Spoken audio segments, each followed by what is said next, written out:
All right, right out of the break into the action we go. GenOne versus sAw, ESL Challenger Atlanta, European close qualifiers. I'm Tatum now, Michael. Tatum and Michael Yuma. Cassidy. Well, put those vowels back in there. Well, hopefully we can put the timer back in there as well as the game will be beginning. Dust2, of course, as a reminder, was indeed GenOne's pick, or as apparently my pronunciation is going, GenOne. Okay. Yeah, we'll give up on that one real quick. Yeah, Dust2. We were about to jump into it, and then we paused again. Dust2, pick of GenOne, and I think we're pretty much in alignment, though. This has to be a map win for them. I don't know that I see them putting up as much of a fight as maybe we're kind of hoping that they can provide, given that they're replacing Bait, a team that have quite sort of high stock right now in terms of how far they can make it in tournaments like this. And, you know, that nuke, I mean, it's what sAw lean into, even against the big dogs, and they've taken some solid names on it as well. So I do think Dust2 is a must, and Kersey cannot go missing. He has been a major reason GenOne have been able to get wins under their belt. Yeah. And that's the map where you're expecting him to show up, right? Of course, it's about getting the AWP in his hands first and foremost, but they will give him the P250, so they know the way their bread is buttered. Smoke right down middle, but that's what sAw is doing as well, sending it right down middle into the lower tunnels. They've also got Story going in for the self-boost into short. Don't know why he'll call it that, but he's gone into short, and that's what matters. And he can't find the initial kills. Fade away is there, flashbang delays Drac and company, but Ujerks and Muterus are the ones to find frags and bombs. It's a dangerous combination, both the players and the findings, but right now Unshark is the one feeling the danger. Devin comes in with one, but at the end of the day, Brooksy is the dead. Yeah, I mean, really selfless stuff there from Uterus. A good call from sAw to take control and clear out those tunnels very quickly. You could see GenOne, it was awkward. Had to run into multiple angles, had to re-clear those lower tunnels, and even though they found that first man in Uterus, they weren't expecting a second man with dualies in those tunnels. So, selfless stuff from the in-game leader, but quick convergence that perfectly stopped GenOne's early plan. GenOne, though, immediately counter back out with the Tech-9, the Mac-10, and a scout for Kersey. Roman watching out. He's been dinked down. A flashbang to try and help him run away. Now, that does help him, I guess, in some ways, but really more that it just makes sure he can't turn around and look at them, so he's burned his ships in a figurative manner. Yeah, it was just kind of, you know, it's like a pat on the back when you're not feeling too down, or you're feeling a little down. It doesn't really do a lot, but it provides you with some support emotionally. Oh, Roman just speaks out. That could have been a nice little lineup of dinks, but won't be the case. Instead, these Tech-9s will continue to hug the wall. Maids trying to interrupt, and well, the nature coming in as the reload is as well. Might not be the best timing, but reload does come true. Ujerks elevating himself very quickly, and the head is spotted, and it's dinked, but it won't matter. Ujerks has got his own dinking to do. Gandalf still is occupied. Of course, it's Muterus right there. His staff was not taken away from him. You didn't take the wizard's damn staff? Yeah, GenOne, I mean, they lost so much health before they even made it into the bomb site. They were getting tagged along, spammed through to the sides, and through the entirety of smokes. And by the time they do actually breach the bomb site, then they have to deal with this new angle that I think pros are still adjusting to, whether they're coming from short or from long. That quick boost up that Ujerks can make, even to get into short. You create that headshot angle, it's very hard to clear.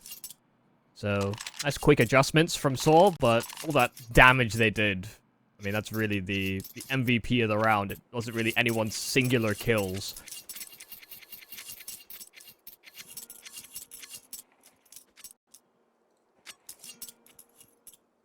I don't know if we can find out what the reason is that they're pausing. I feel like it's a ping thing. I feel like that's the most likely. Could it be the infamous TeamSpeak issues? Yes. That could be it. The all-elusive TeamSpeak issue. I will say, In the wild.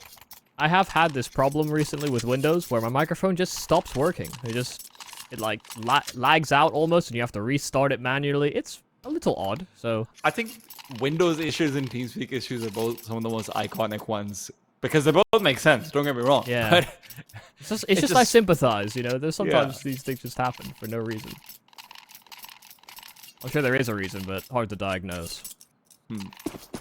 We seem to have come to a resolution. We're back into the action. Of course, this is not an investment round here for GenOne, and sAw will be very present of mind on that. An SMG in the lower tunnel. Story hoping to make some money off this. Muterus is jump spotting from short. And a nade that lands right at the feet of Unshark. That is really well timed from Muterus.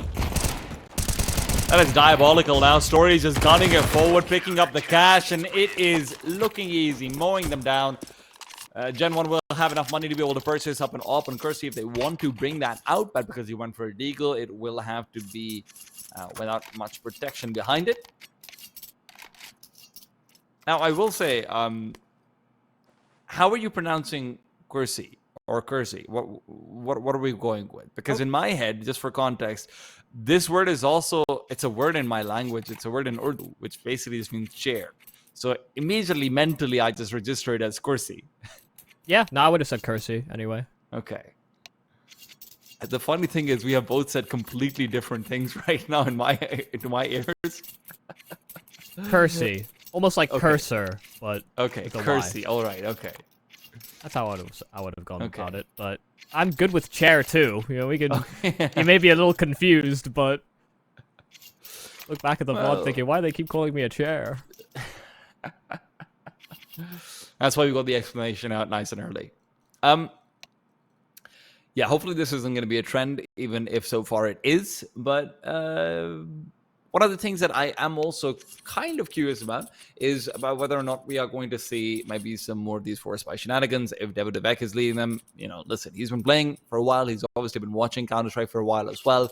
But the time when he was perhaps at his highest in his career was definitely a time of many more forced buys, a lot more deagles, a lot more Tech 9s, things like that. And right now, especially I think with the MR12 coming in, it feels like now more than ever people need to pick their pennies. Yeah, we saw this curious thing. I was doing some of the IM Rio qualifiers with Alan Hender, and God, I want to say it was Heroic.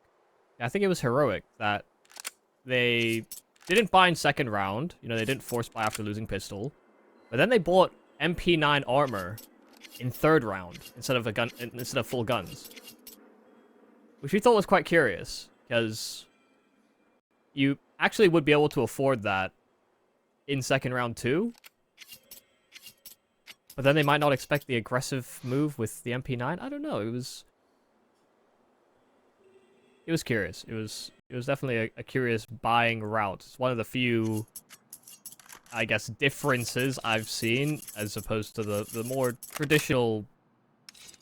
I mean, we see these buying philosophies so traditionally all the time that anything different is worth a conversation, I think.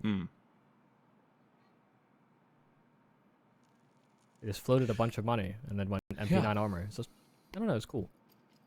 It's a good time. You want to talk about Pro League, Michael? Pro League's coming up too. Yeah, that is true. Yeah, looking forward to that one. Feels like we... I know that there's some other events going on right now and everything, but it feels like we haven't... It's very weird to me to have a week of Counter-Strike without all of the top teams just going at each other and all of these narratives coming in. And Pro League is going to be a fun time because of that, because it's 3 weeks of it. Yeah, I mean, everything kind of loops back into Pro League as well, right? The prospect of making it into Atlanta is obviously another route as well in which you can qualify to ESL Pro League. If you win ESL Challenger Atlanta, of course, you have to get there first and then beat everyone that attends. Alternatively, if you get to ESL Challenger Atlanta and then you come second place, but the first place team is a partner team, then you also make it. Yeah, well, you know, that's... There's a lot of combinations. That's less consistent, I would say. You know, I would rather you just get good and win. That's probably more reliable. Point is, it might not be as unforgiving as Michael's made it sound. Like, you could also get good, but not good enough to win, but still go. Yeah, it's infrequented. And I think at the moment, they're actually are no partner teams in attendance at ESL Challenger Atlanta. Aren't there?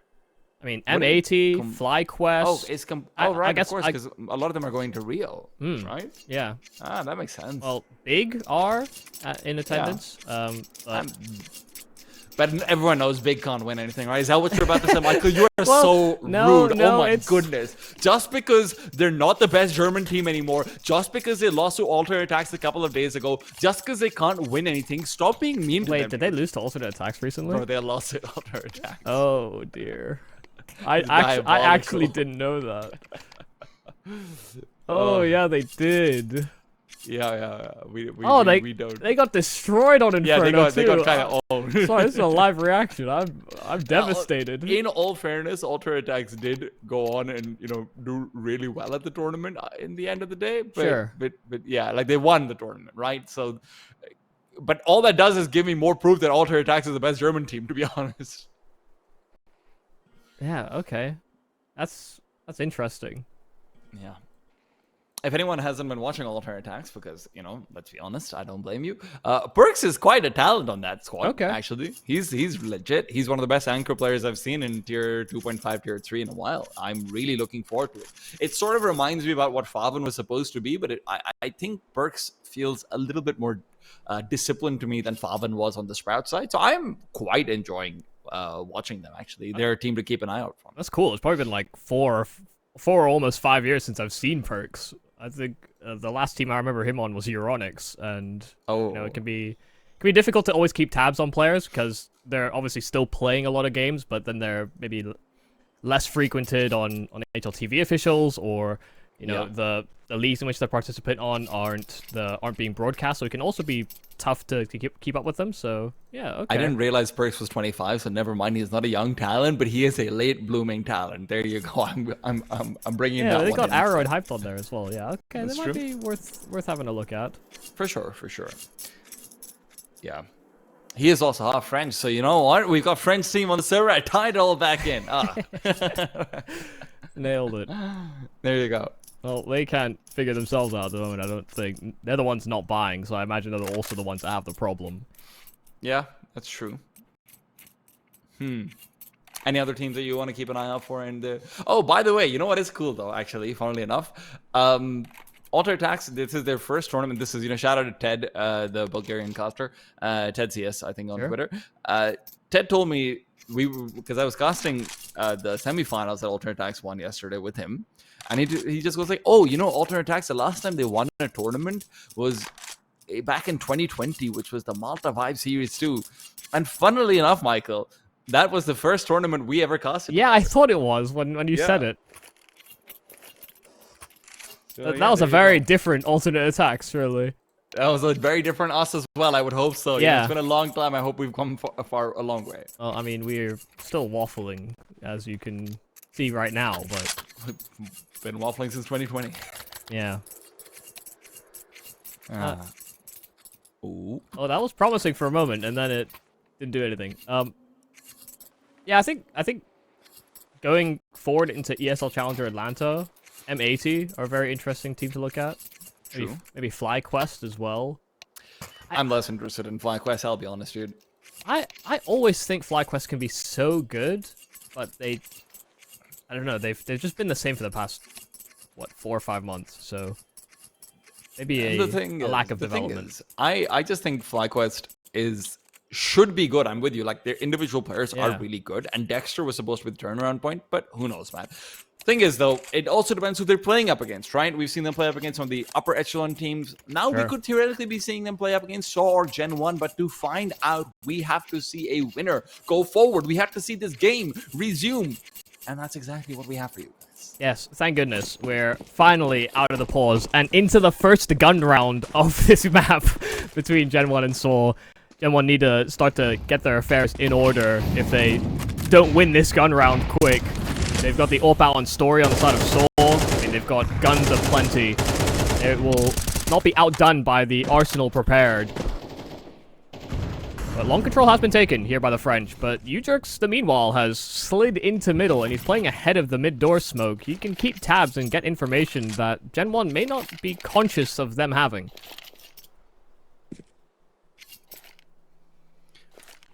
Yeah, GenOne's going to be sandwiched in very soon right now. Roman is just waiting. That smoke's giving him all the cover, and GenOne doesn't have any way of moving past it other than just disrespecting it, and you don't disrespect the Roman Empire.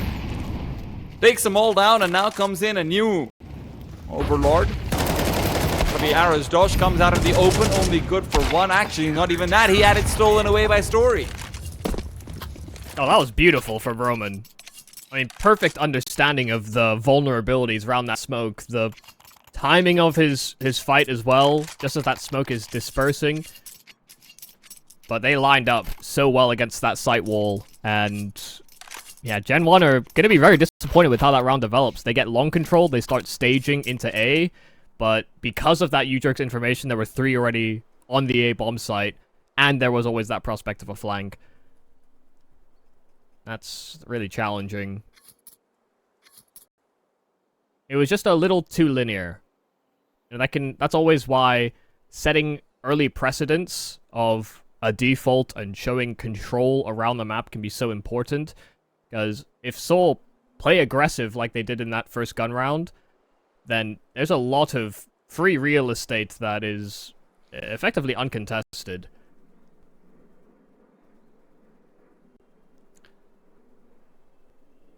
It's happening again. I mean, this is really, really quite odd. I don't think I've had a game like this in a while where it's play around into timeout. I'm with you. It really does feel like a thing of the past. It really also does make you appreciate how much server technology and everything has advanced. I mean, God, you look back to 2014, 2015, which is sort of when I initially started following Counter-Strike properly. It felt like every single online game was like this, by the way. Every single online game just had, 25 minutes of pauses. There's a server issue happening. Someone's DDoSing, this and that, yada, yada, yada. We've really upped our game when you think about it. Yeah, well, it also required a lot of learning on the pro players' parts as well. Whether or not that was handing out your Skype to random people that you didn't know. You need to give people context about why that's bad, because no one has used Skype in 7 years unless it's a corporate Skype account. Well, from my understanding, you could get somebody's IP from their Skype, and then, these were being passed around like hotcakes to people that they didn't actually know, or, maybe only knew from one conversation, and it ends up in the wrong hands. People get DDoSed, and they're thinking, how on earth did they find my IP? And that, and the other big one was also public servers in public community servers. Some of them used to be able to get IPs from that, and then public TeamSpeak servers as well. Sure. Because whenever you join a TeamSpeak server, the server owner can obviously see your IP. So there were a lot of servers that this happened a lot in NA, especially because in NA teams didn't set up their own TeamSpeak servers sometimes because there were so many public ones. You'd connect in, and the second you do, that just means your IP is stored to an Excel sheet that basically 100 people have access to. Wait, you mean to tell me the TeamSpeak issues was actually just random people joining their TeamSpeaks? It might have been. It might have been, honestly. But yeah, good times. Not really. Terrible. Yeah, but we're so glad we're out of them. We've all had to learn. Whether it's the technology and the admins, the players. There's been a lot of learning over the years, but we're in a good place now. There's still maybe some things that need to be, I guess, brought up, or there needs to be some education for the newer players, especially. I think the conversations we often have with young players going to LAN for the first time is how to set up your PC properly when you attend the LAN, given an SSD, and you can only load certain things onto it, and it has to all pass by the admin's checks. There's a lot of layers now that people have to come to terms with. You have adjustable desks and the height of things that can all play a part in your game. It's why the whole Falcons Boros drama ended up maybe annoying some of the more veteran players. I'm sure there were other reasons too, but changing your settings and all that also just affects your consistency in a way that I think more players have come to appreciate. There are some that get away with just swapping their mouse and changing their settings and still playing good, but there are a lot that won't touch their settings for years because that's how they play. I think one of the coolest things that I remember sort of seeing was actually in StarCraft, which is, and I never followed StarCraft, so I just heard about this. But I love when Korean broadcasts, especially, and I think they were very far ahead of us even to this date in some ways. But Korean broadcasts would sort of make mythical items out of what players were doing. So Flash had this legendary, I think it was Flash at least. Flash, one of the best, maybe the best StarCraft player of all time. Don't know enough about the game, like I said. He had a ruler that he would use to remeasure his screen's exact proportions. So how far away is it from himself? How far is his keyboard from the screen? How big is the screen exactly? Okay. How many inches, right? And Surson actually does this as well, by the way, on LAN. I love the fact that they went and they made that ruler into like this really mythical item, and they sort of made it an award to him. They called it the Golden Ruler of Flash. It was so cool. That is cool. And I wish that we maybe, had a couple of more interesting sort of mythicalization, heroifications in Counter-Strike as well. I think that's one of the things that not having the Asian region as involved, we do kind of miss out on, because it feels like in all the other games, like when I see Dota, League of Legends, all these games, it feels like China and Korea are really good at that, just as people. Yeah, okay, maybe sensationalizing certain things that would otherwise seem mundane. I will say, from a different angle, what you just told me is probably from the outside sounds so nerdy. You know what I mean? It does. We have decided to glamorize this piece of stationery because we played video games and measured everything. That to a lot of people that aren't in the space would be so confusing, and also, yeah, I guess I'm happy for you. Maybe I'm not sure how to feel about this. I wish you didn't have such a Chad outlook on life, Michael. You just glamorized stationery equipment. It's like the magic pencil. Listen, you see the guy, the greatest of all time, walk up, and you're just getting scared because you see him measuring everything. You know it's going to be inches, and it's all working out for you. Everything is working out for you. It must be scary. But what's scarier is the prospect of having to hear me talk about StarCraft stories that I don't know much about. So I'm going to shut up. Michael's going to shut up with me because he's just victim to my tragedy, and we're going to go to a break. We'll be back as soon as this game is underway again, guys. Hopefully see you soon. Thank goodness.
Oh. Well, you can go on. Doesn't that just serve us right? You know, we waffle for so long, and then as soon as we throw to the break, we're right back into it. It didn't take long for them to sort out the problem.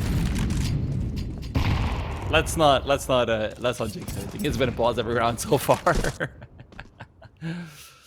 A lot of pauses, but let's be honest, things have never really started for GenOne, have they? Still on 0, and it doesn't look to change with the way their money is seeming. It has to be an individual play to pull them out of a ditch right now.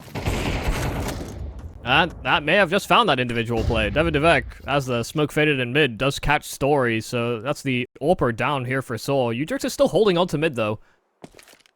I think he's seen this one. Drax going to be forced out by the Molotov, or smokes it off himself, and that actually gives a bit more space for Udrix to go for another peek down mid. Aaron Stokes has also come by for company, and now he's revealed that fact. It could be time for Unshark to try and commit into the B side, but as he will look to do so, Ujix will continue to control middle. The individual play was found, but then it was countered by another of sAw's own design. Yeah, that smoke makes things more awkward than it actually helps, I think. You know, obviously it saved, was it Brooksy? Drac, yeah, in the corner. But it just makes the rest of the engagements more awkward. The AWP was retrieved. They picked off a player on short as well. And then Ujix just doing masterful stuff as well, holding onto his position and getting more kills. 25 seconds here for GenOne. This will be a very difficult site to permeate.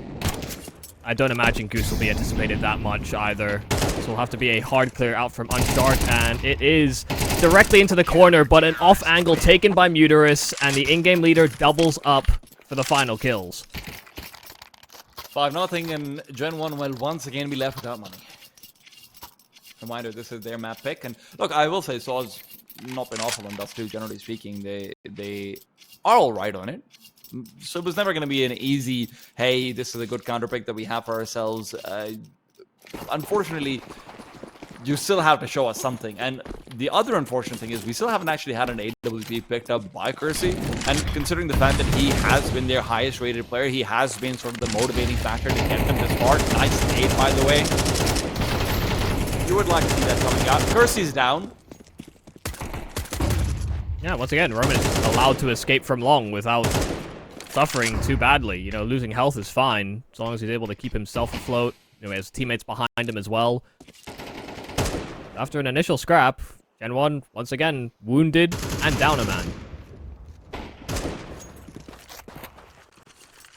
You have to be careful. There's a scout inside of pit, and there can be a lot of one shots taken, but there's a bit of action towards middle. A 1-for-1 that Devek will be happy to have found. That will make sAw a little uncomfortable with the fact that GenOne could start to reel themselves back to B.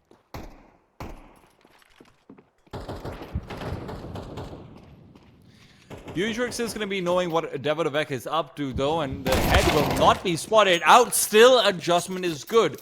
Devek gets a dink in, sure, that's all you can really ask from him, but Brooksy is now trying to keep these players occupied. All the meanwhile, his death has been found as Muterus gets a stray bullet in, and we'll have a bomb run at the very least. This should guarantee out an AWP and utility for Kersey in the next round if he wants to opt into that.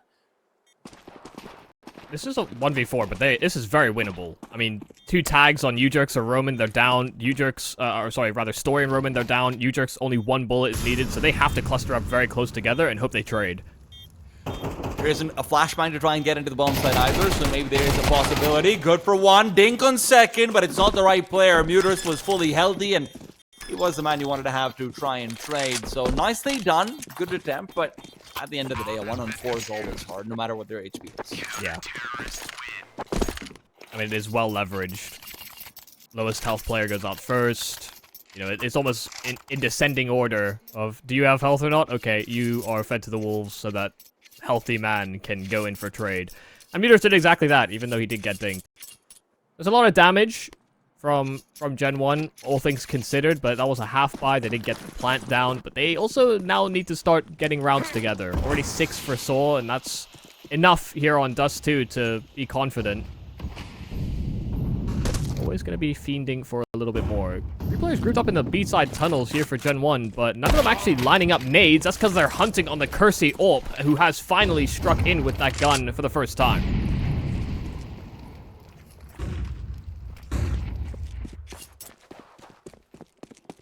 And they're pulling the plug. They're running right back, away from that tunnel's pressure. They really start 3B just so Kersey could hunt it. That seems to have been the decision. Smoke timing is right. That jump less so. They should have an idea where Muterus is, but it's very hard to come out of this angle right now. I mean, even getting the flash onto Roman's not the easiest one in the world. You want to have it pop right outside of doors. Unshark will have to be the one to throw it. He does have the utility to do so, but that flash isn't blinding anyone at all. Roman is completely A-okay. He's heard that scope as well. Knows there's more where it came from, and Muterus is trying to crush him. He's missed his chance, though. And Unshark can trade as a result, but the story is right here. Good for the first. Pistol out, takes the duel. Devil's low, but hasn't fallen. Now there's 1-on-2. Udrix doesn't know what's been going on. There has consistently been a lurker to come through, but the time is really the determining factor. East side is still the destination. Drax's position yet unknown. Udrix will have to be careful about how this commitment is made. And look at how scared Devek is right now. Checking out every single angle, but at the end of the day, he has to just go for the cross. And this could have just been a lost round if Udrix has got the kill there. Oh, Udrix, he doesn't know. He's got his knife drawn. Drac holding in from short. He heard those steps coming, and it was simple pickings in the end. I think because they knew Devek was so low HP, they didn't expect him to start probing towards that A bomb site by himself because they had no information on the other, and it's just a wrong call there from Udrix. He started leaning to B, hoping to maybe cut off Devo on his relocation, but he stayed. And Drac was the one that did all the hunting for information.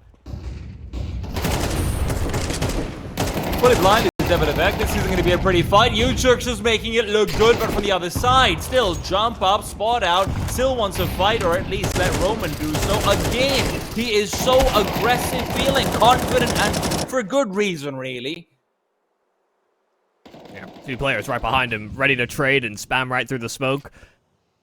Udrix having a field day. 11-1 the start of this map.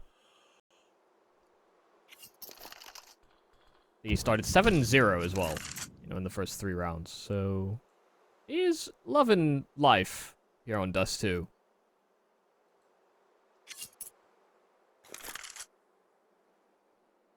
This is one of those spots where, because you have an AWP and you've got a lot of util here on GenOne, I know you're already trailing by quite a large margin, but I think there's a lot of teams that will make the argument that saving is more responsible here. What, huh? What is Muterus looking for? That would have to be like a... that's like a triple boost. You see how tall, how high he was aiming. Maybe a boost on him on top of the box that was set up earlier on, and then... Yeah, now it's impossible. Yeah, that would be absolutely mad. Like a 12-foot giant that he was looking for. Listen, Muterus knows to aim high. That's what he's all about. Yeah, and GenOne do make that choice to save, especially after they got re-smoked at the doors.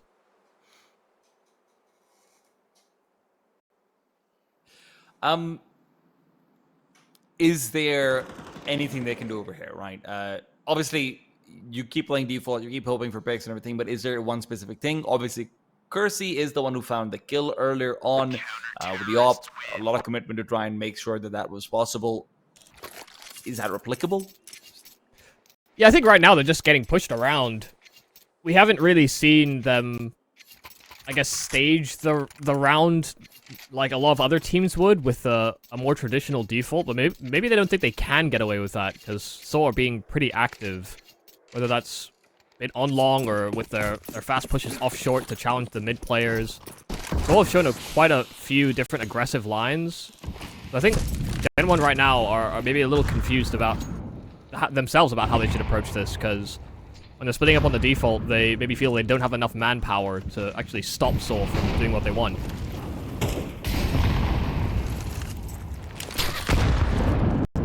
This is a bit more standard now, actually. Demolition Derby, and Udrix will have recovered a kill, but he's not ready for the second. That's what Story's job is. Hey, if I die, can you... Ah, I got you. Say no more. I was actually going to ask you to tell my wife that I love her, but okay, I guess you can kill my killer.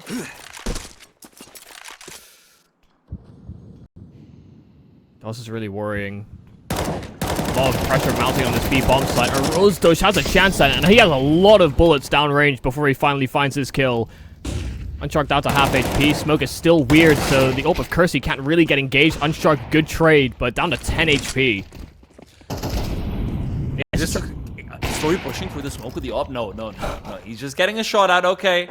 Muterus is the one to go for the push and initiation. Will find that first kill with Unshark being low. It needs to be some squeaky smooth taps. Will be hard to pull together when they're all strafing out wide from different angles. And indeed, sAw will find that 8th round. I always appreciate an M4A4 player who is not afraid of committing to the spray. It didn't necessarily give him a big multi-kill, but Arizdosh, you got my heart. Yeah, sure. Yeah. much prefer to win your fight in the first 10 bullets. He at the won very least. a fight. Yeah, that is true. I also thought Story was going to go through that smoke, but it actually ended up being quite a solid bait for Muterus inside of those tunnels, given how fast he had that flank.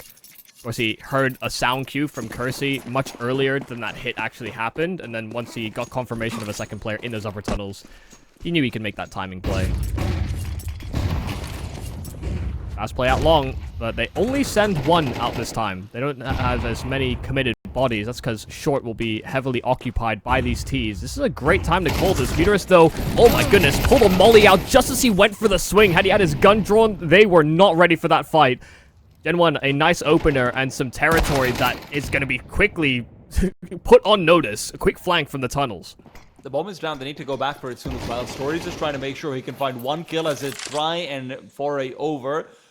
But with Ujers going down, Story will just have to try and say that is an unsuccessful attempt. And look, it's not insignificant. Right now, you can still reset the sAw economy for the last round of the game, or rather of the half. Very nice round, though, coming through overhead. You do wonder what would have happened if Muterus had taken the peak with the AK. I'm also curious if they just didn't anticipate how far forward the players were, because the flash they threw, it actually blinded two players, and I thought that's what Muterus was going for, the peek in to try and get the kills on the blind players, but apparently not.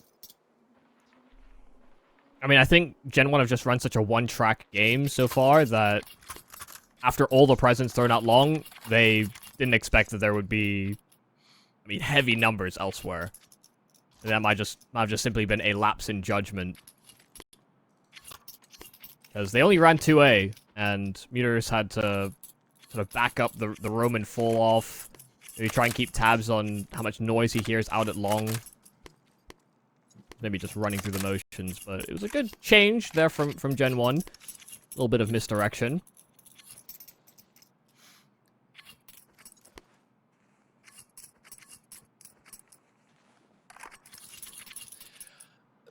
Still a chance for 4, still a chance to make things respectable.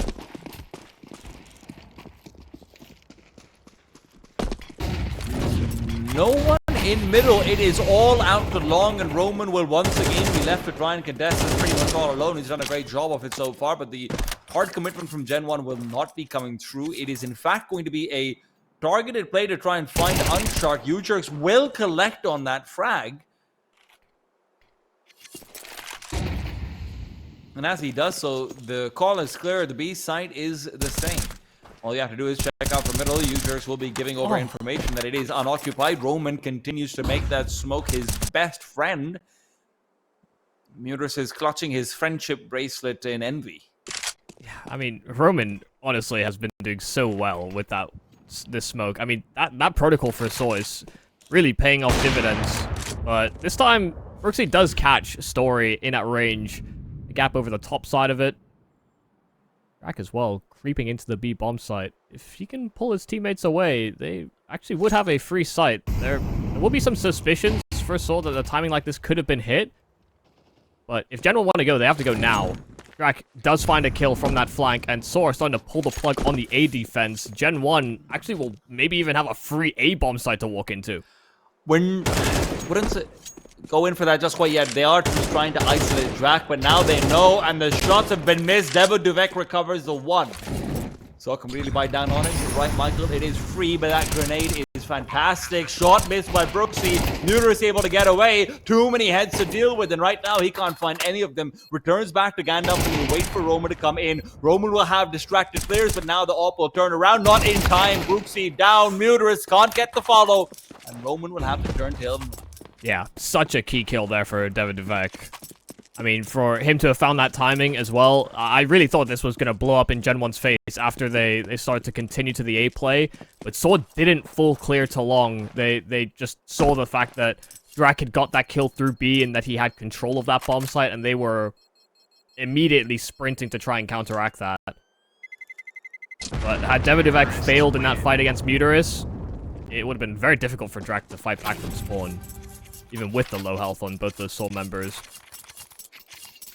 So chances have opened up.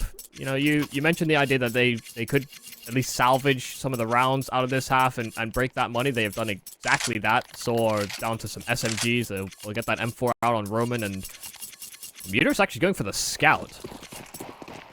Scout no armor. Okay, that is a choice, and not the only in-game leader that likes to opt for scouts on some of these low buys. Dust2 is a great map to make use of it.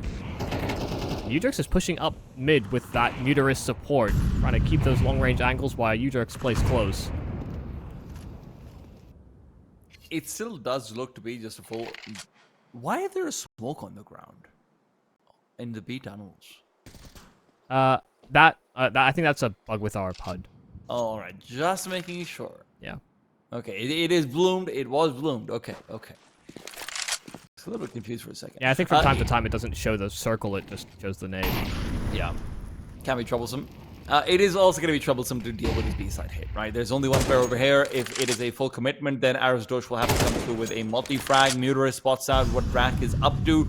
But so far, it has been a good, consistent trend for GenOne to actually put forward that player up in the upper tunnels. Muterist now rotates back. He'll serve as a distraction, but the flashes are going to be making him troublesome. Saw's all making their way through. There's still a chance to try and commit in with just one player, but with Muterist now revealing position, the rotation's coming through. Drac cuts off Udrix. Drac was looking for two, and that's where he finds Roman's M4 instead. Kersey's trying to keep an eye out and make sure they can't recover the AK. He just realizes that he's got the bomb. Decides against it, and now pushing through the smoke will be Story. Brooksy should just have the better, but no! Story's moved fast. Story might even be able to find him, and even if he doesn't, he's got teammates to do it. Wow. Okay. Game on.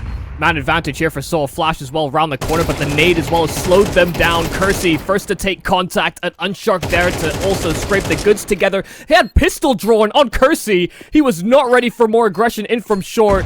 And Devek may have come up clutch with some kills on the site before, but this time overwhelmed. There is more than enough time here for sAw, and it will be a 9-3 half from the Portuguese on their CT start. Let's see whether GenOne can bounce back on their map pick or not.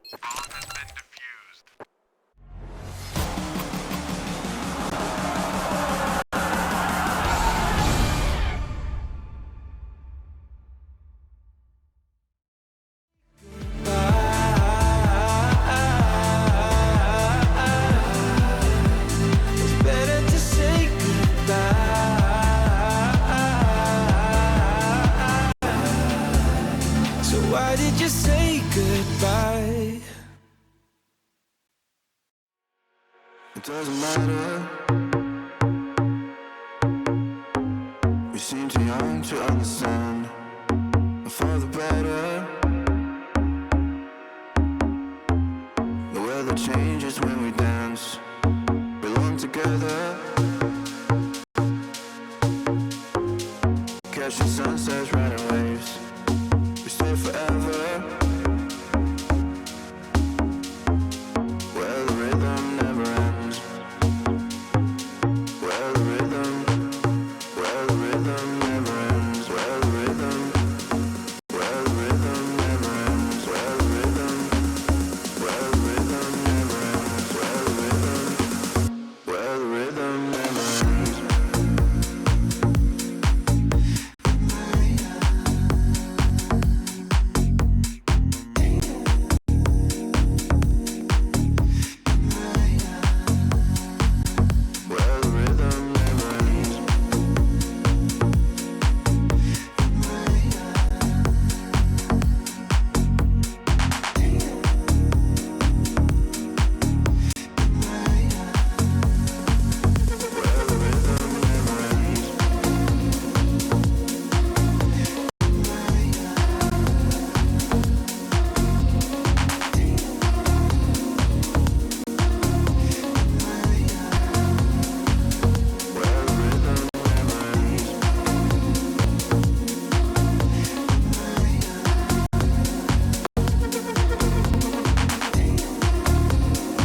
Changes when we dance, belong together,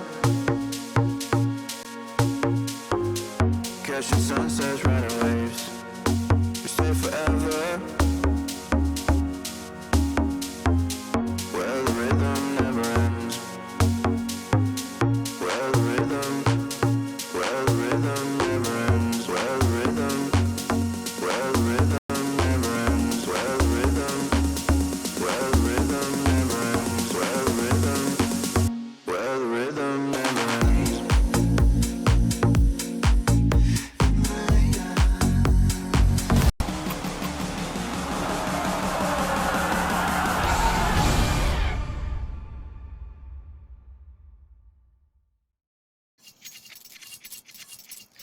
And we're right back into things. GenOne on 3 rounds. Not the best of places to be. They've got 2 flashes on Unchark as well as the kit, and they're hoping that this pistol round can start their campaign back into things as we continue on with the ESL Challenger European Close Qualifiers Atlanta. I forgot about the Atlanta part. That's important. 2024. Yep. It's for ESL Challenger Atlanta.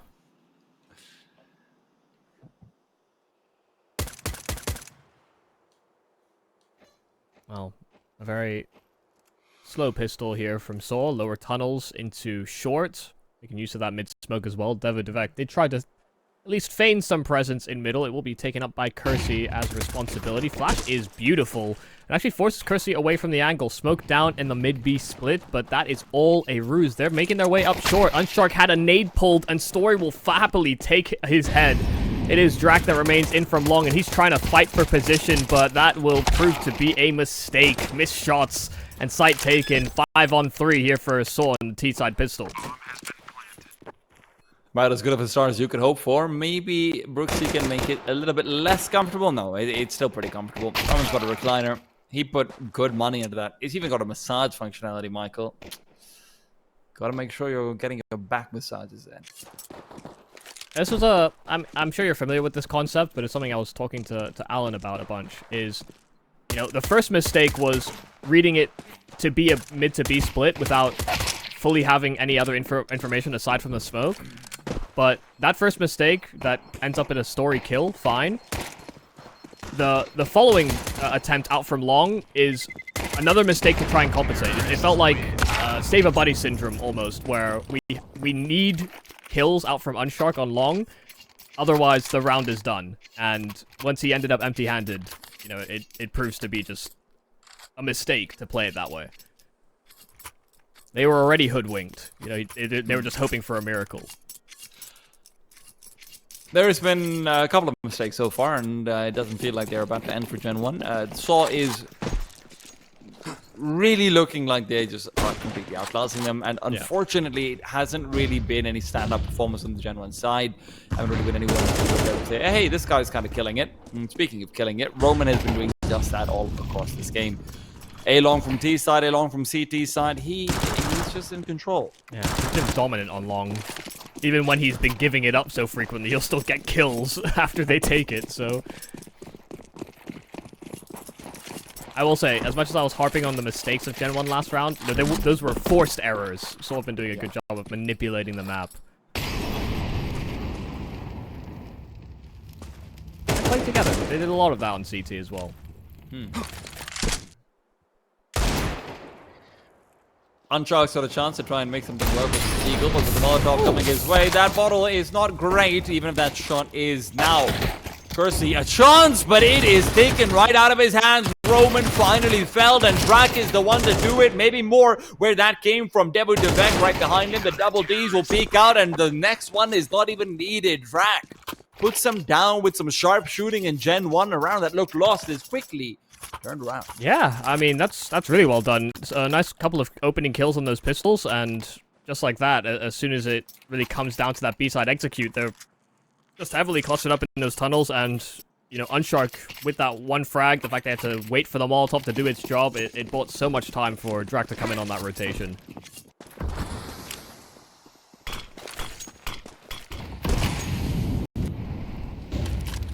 Down to a force by sAw.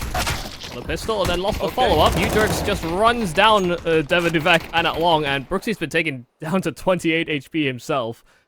So gun recovered. They've got full long access. And I will be very scared for Brooksy here. I imagine this will get spammed. He is currently trying to enter the Matrix.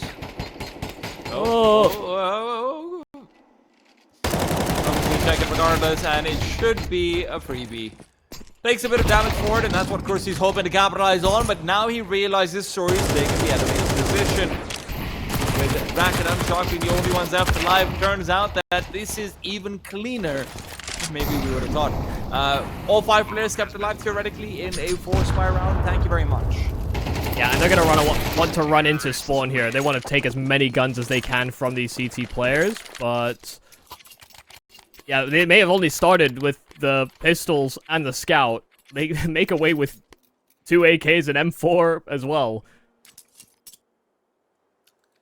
That was devastating. They're given a glimpse, a bit of hope after they win the 4 spy, only for it to happen back to them. They didn't even get a kill.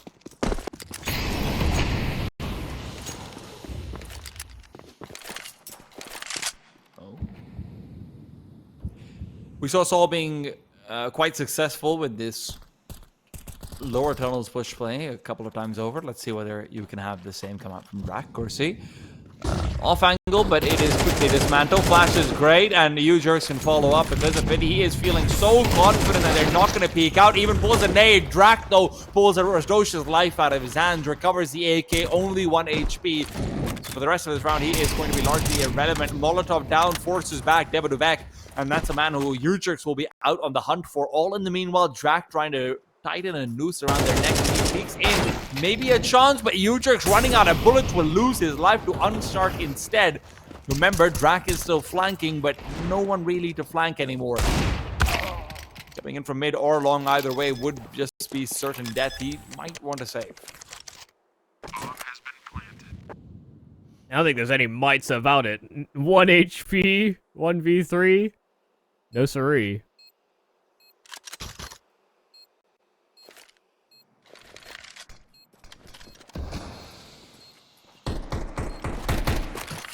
It is a shame, but GenOne are kind of just getting dunked on this map. A little bit. Again, pushed around on T side. Now that they're on CT, it's kind of more of the same. And this is what I was talking about with GenOne before. You know, for them, when they started on their T side campaign, they didn't do a lot to sort of force sAw out of areas. You see how active sAw are at the start of pretty much every round. Taking control, they're forcing a fight, and they're coming out ahead, courtesy of some really solid utility that I don't think GenOne were layering the right ways on their respective attack. Seems to be a solid despawn here for Muterus, and they will look to take it. Imagine they're going to try and link up on those lower tunnels.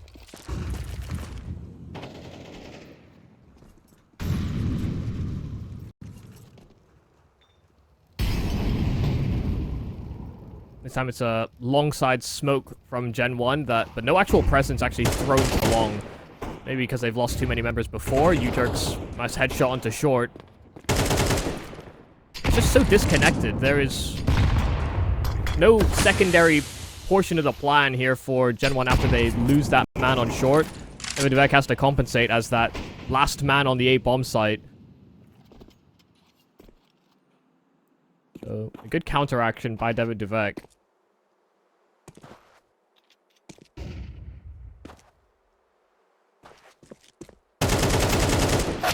Timing's good from Debaduvek, but unfortunately Rasdosh is there to immediately counter.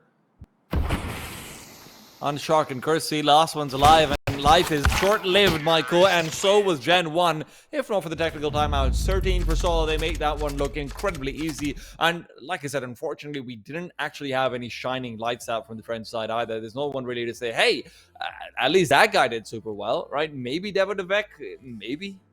Yeah, I mean, he was definitely the best performer, not only like statistically, but I think he was making some good choices to sometimes compensate for the, I guess, laxity. Gotta keep the morale strong. Yeah, stay locked in. USA. Yeah, and then eventually you're just not, right? You've forgotten what the third letter was for the USA. You're thinking, oh, God, everything's going wrong. We're down 4-0. Hopefully it doesn't end up being the case. Interesting fact, though, about GenOne's Nuke. Nuke is the only map where they have more than a 50% win rate on their CT side, and that's exactly what they'll be starting off on. So we get to see that over 50% win rate come into play. Hopefully. Yes, hopefully. I think Nuke is one of the few maps that isn't affected. It's actually still CT side, isn't it? Yeah. I wish maps were CT sided in general. But in the meanwhile, Story is gone, and Corsi is the one to put him down. Good start, but unfortunately he has been dinged up soon after, and watch out for Rasdosh. Pushing all the way in, and because the glass was broken, he is going to have a very silent pathway forward should he elect to do so. Instead, he's decided to go for the Christian man's method. which is seek out heaven. Oh, timing a little poor. In from heaven. Erzdosh. Oh, here's the step. So that's a wide swing that he'll hope to capitalize on. Unshark very prepared. So a 3-on-5 sAw being very loud about their presence towards lower. U-Jerk's a nice kill, but this will be hard to crack into. Brooksy, I thought he was guaranteed at least one, but it's Kersey on the rotate that is there to compensate. There's a teammate alongside him as well, and they are pretty trapped here on the side of sAw. Bomb dropped Astralis. Leader is trying his best to get a kill right back and was shooting all the way around the head of Devo Duvek, but couldn't hit the shot. GenOne, a critical CT pistol. In his old age, Mutus has taken up sketching. He's trying to trace around players these days. It's good for the hands. Yeah. Maybe not for Counter-Strike. And you're bad at Counter-Strike. That makes sense. Nah, you're actually a lot better than me at it. I don't know why I'm being BS. No, it's just maybe tracing isn't what you know, maybe it would work for that. True. Like people that use those Wacom pads for, what, Osu? Is it an actual thing? Yeah. Okay. Interesting. Osu was always interesting. Less interesting though is this buy from sAw, Deagle out for U-Jerks and Muterus. What it can find is going to be left up to question.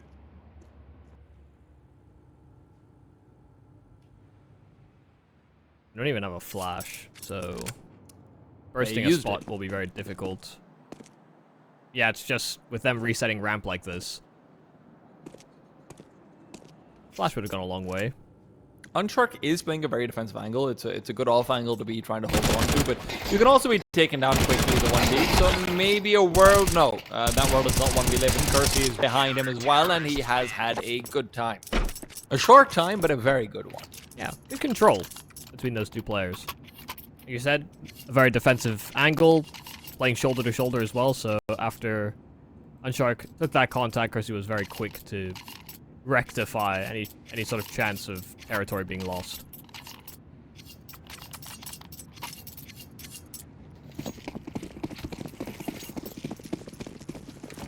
Alright, into full AKs here for sAw now. And they have deployed a lot of their smokes very quickly. Outside presence will be there. Drax spotted, and he recognized that fact, drops off of top garage. For a far more aggressive line than most would in, I guess, that first gun round, but also didn't have the arrogance to stick around and see whether or not sAw would punish. They have got their access to secret, and that was what all those smokes were designated for. Anyone making that rotation, Brooksy MP9, but this is a pretty one-for-done angle. Shoulder spotted, but sort of turn away for the potential of a flank. U-Jerk does eventually get the trade.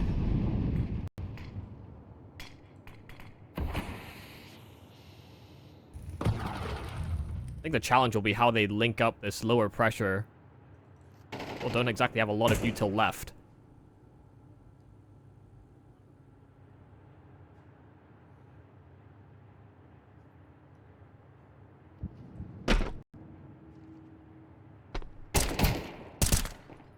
Kersey. Trying to keep him away, and Arrows Rush around the corner will take him down. Kersey stuck around trying to get the off angle to deal with once again, but sAw will unseat him. And Sharks, in the meanwhile, swimming out down below, but not for long. Roman puts him out. There's a reason why Sharks are endangered. It's because they don't do well versus bullets. That might not be true, but it's canon in my head. No, nor above water, I imagine. Damn. That's crazy. What's he doing in a nuclear facility? King Shark. Nuclear sharks. To be fair, his name is Unshark, so Yeah, he's not anymore. yeah. sAw are not on 0 rounds anymore either. A nice clean set of entries in through to the lower bomb site. Kersey's not able to find anything more trying to defend ramp either. But the CTs will save just enough to be able to afford to get their buy in the next as well. Yeah, that was always going to be challenging, even with GenOne still getting a player towards that lower site and making sure they kept tabs on it. As soon as sAw decide to execute, it can be, I mean, just very difficult to stop a second prong from assaulting. You know, the rotation was there to really keep tabs on U-Jerks and how far he progressed. A nice spread of control on the map, and so didn't exactly come up with a creative solution, but it was the one that let them get onto that B-bomb site. Not the best flashbang in the world, but Drac doesn't care. You can see me, you can't shoot me. At least not as fast as I can. I mean, that's perfect read on the util that's all we're going to throw again. He immediately went for that angle that he got spotted from trying to jump top garage last time over. And so his crosshair was dialed in for that fight. I don't think Muterus understood how ready Drac was to scrap.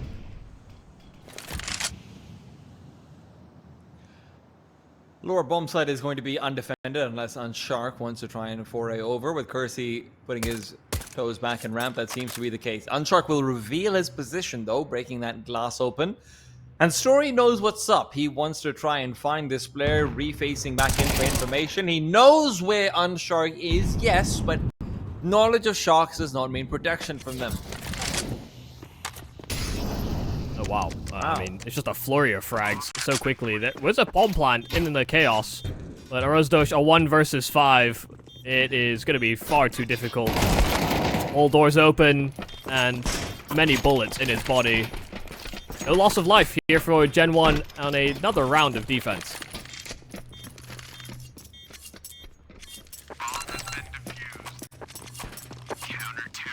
I wonder if sAw are going to force buy into this one as well and, you know, look to change up things. So far, the only round they've gotten was just off of some good scaling into ramp, right?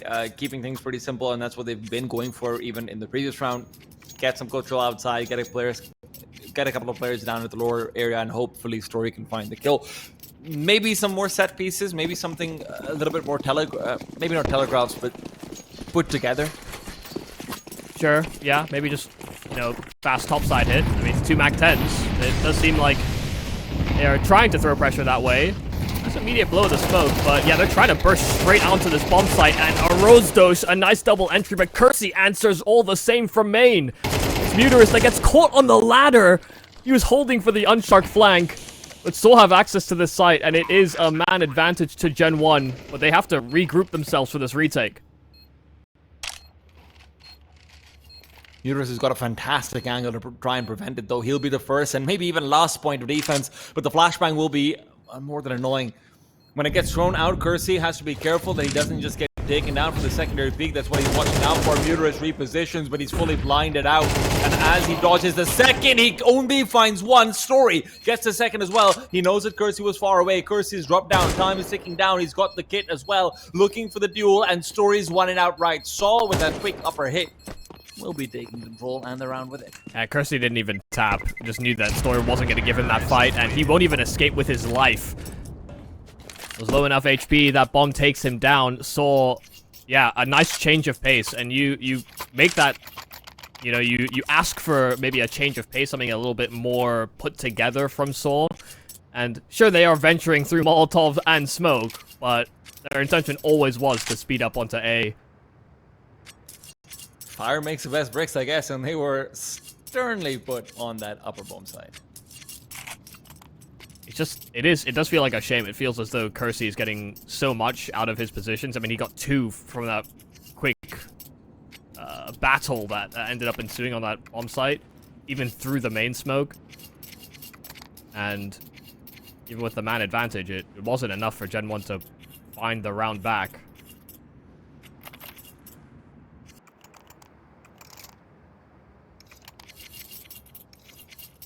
And there were so many chances for sAw to, I guess, stop the round from playing out, whether it was the trade on Kersey in main, or finding Unshark on the flank via Muterus.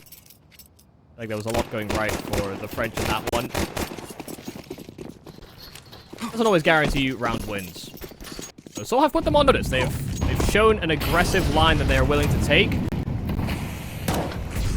There are a lot of the similar utility, this time outside pressure again, but no active noise being presented, and Arozdosh just finds an entry hut and runs with it. They get 2 on this top side, even catching the ramp flank.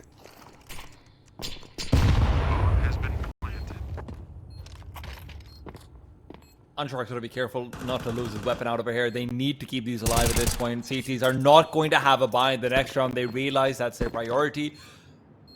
Finding the kill on Muterus does not change that at all. Gets the kill and runs with it seems to be sort of how sAw have made all 3 of these rounds happen so far, Michael. Yeah. Yeah, that's not an unfair comment.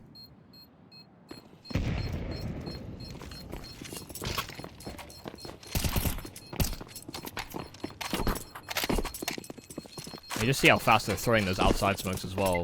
I mean, you can see, I think GenOne were even starting to consider the rotate, and maybe that's the timing that sAw are really trying to hound down on.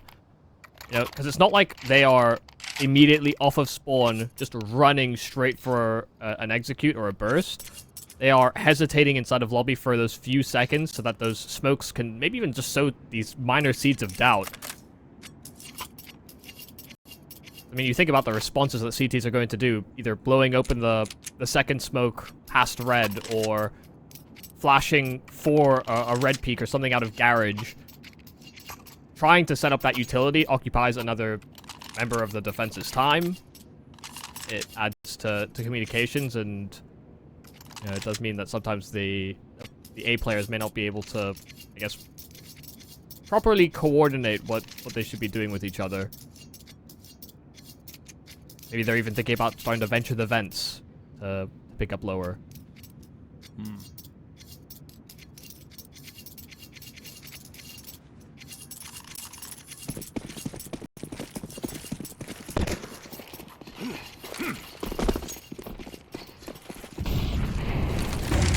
Lots of outside smokes. Feels like you might be setting up for one more try at that lower side take. That hasn't necessarily always gone well for them when they're coming in through outside. Mercy's quick, though. He is ready for it, but his Muter is going to be ready for the peak to come through. The Molotov's still there, soon to be extinguished. And, well, of course, he's missed his chance, and he's going to be taken down, but not before he gets a hell lot of damage. Brooksy's there to capitalize on it as well, but his descent down will have been heard on either side. That means there's a chance for the key side players to start pushing forward. In the meanwhile, Roman's been found. That lobby lurk put to rest, and it's back to a 2 versus 3 advantage here, but maintained for long. Oh, Aristos not ready for Unshock's position. He's been so good at putting himself right back down to the lower side every single time. I have to give him so much credit for that. This round no different. Yeah, it just felt like there were multiple speed bumps going into that lower side, from Kersey and his revealing of himself towards those secret steps, to the quick rotate through those vents, all just creating that extra room so that Unshock can actually slide out. You know, if those players don't show that presence, it's likely sAw just continue running and maybe even catch Unshock before he's in the right spot. So, nice reaction here from GenOne, especially after, you know, there have been several rounds where sAw have not actually continued to pace up into the lower bomb site like that, especially when they've had secret steps. Yeah, it does feel like Kersey is just kind of everywhere at the moment. Doing a really good job of rotating into the action, much like Unshock has been as well. It's definitely what we were hoping to see coming out from Dust2, right? As well, because we were thinking, okay, you know what, you've got a guy who is sort of supposed to be your star player. You know the way your bread is buttered. Hopefully he's getting dynamic. He's making individual plays. Dust2 is very conducive. And Nuke doesn't necessarily always feel that way, especially if you're not an outside specialist. He's been doing a really good job, though. Yeah.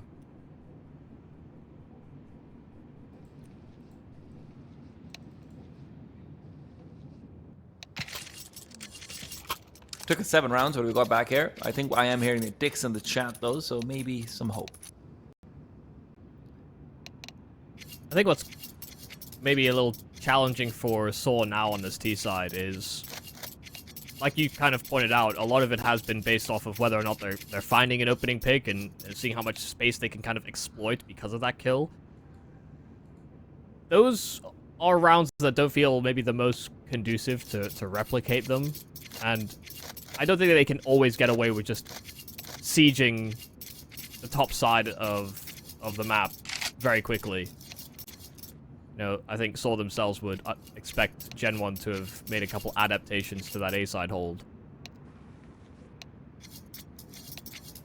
So it can feel like the map gets a little bit more restrictive, especially as GenOne are varying their CT setups. You know, that's the first time we've seen Kersey in the secret steps as well, and they've already found a lot of impact from it.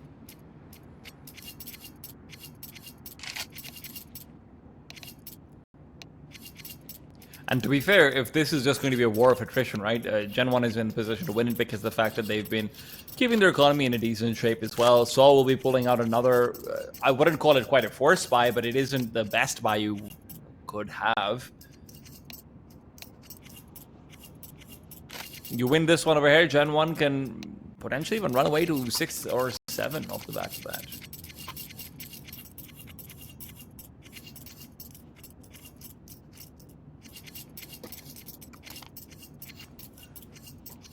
And so far, one of the things that they've been very good about is making sure that Roman and Story haven't actually performed very well. Both of those players have been left in some slightly more solitary lurking positions when they're not with the pack. GenOne has been doing a very good job of punishing that nade.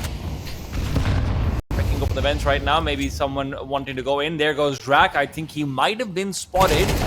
But regardless, Drax actually come right back in, and Nuke is there to welcome him into mini. Brooksy burning and dead. Kursi, though, comes in with another double.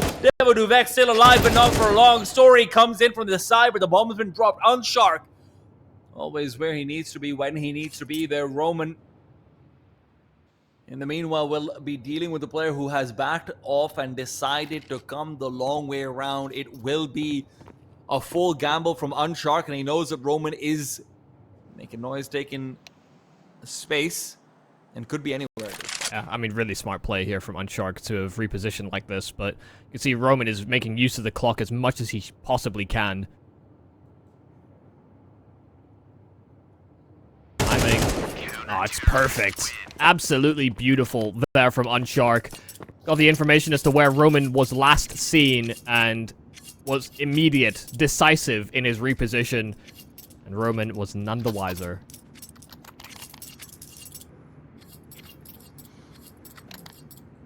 I mean, just both Unshark and Kersey are having a phenomenal map. Big reason why the scoreline has maybe not gotten a little bit out of control, because sAw did a... actually, I think made a really nice small shift to that topside execute. They threw all the outside smokes again. This time it was Muterus that was pretty loud on his initial approach to main. I think that's maybe why there was a very conscious effort to watch that main smoke. But as soon as Muterus gets that entry, you see just the chaos ensue for GenOne's defense. Brooksy's full flash of the CT vent inside of a Molotov.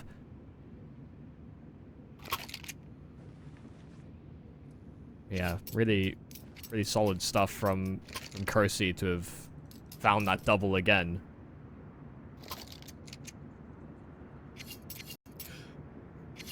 Didn't feel like he was going to be able to find it, but now it doesn't feel like sAw is going to be able to find an equal scoreline for themselves either.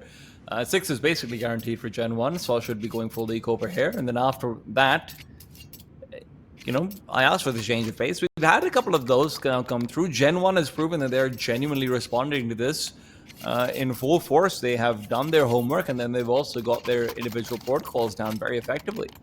Honestly, I wouldn't be surprised if you told me this was GenOne's map pick and Dust2 was sAw's. Yeah, no, I think that's fair. With the way that they're compensating and rotating, like you said, it does seem as though they have their own individual flowcharts very well rehearsed. They haven't even really required much of the sort of team calibrations on rotation, because sAw have actually been leaning towards that faster pace these past few rounds.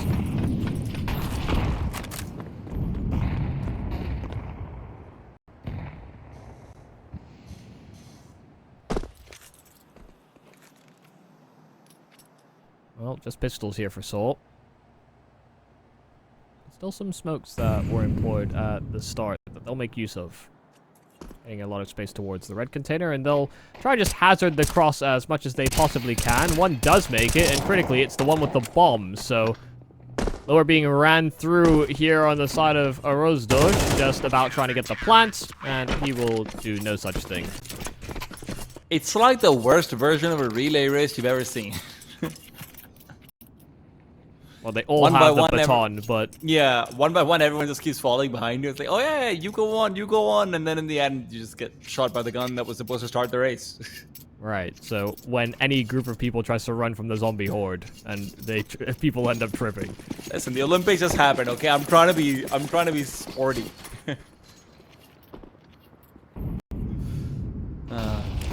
Well, Seems like sAw might be the zombies over here. They are feeling a little bit undead.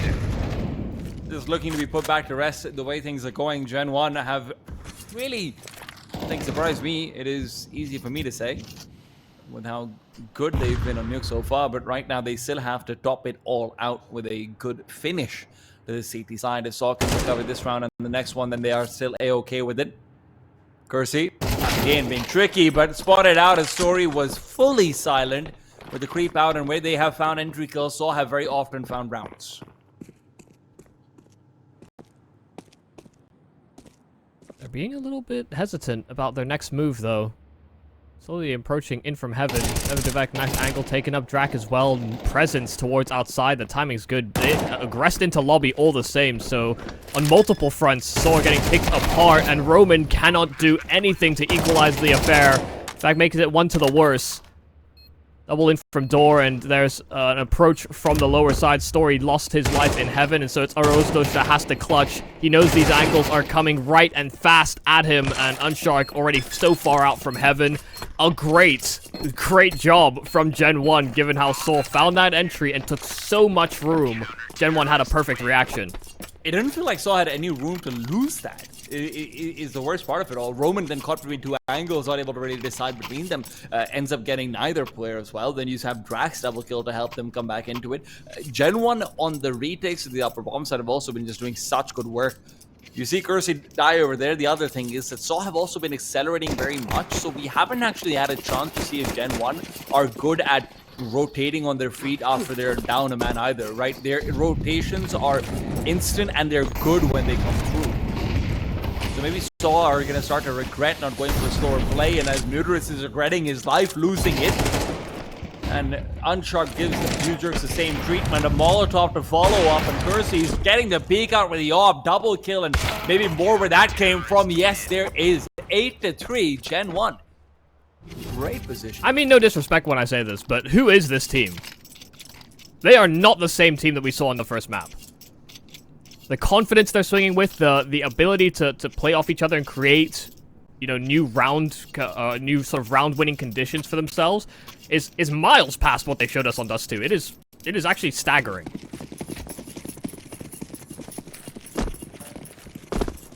I don't know what's quite happened between Dust2 and now, or whether, you know, maybe some of the tech issues that they were experiencing on that first map have just been ironed out, but they are playing a completely different game, and I'm here for it. Like we sort of prefaced this game with, we haven't maybe had the most opportunities to catch GenOne, but it becomes quite exciting when they're showing Counter-Strike like this.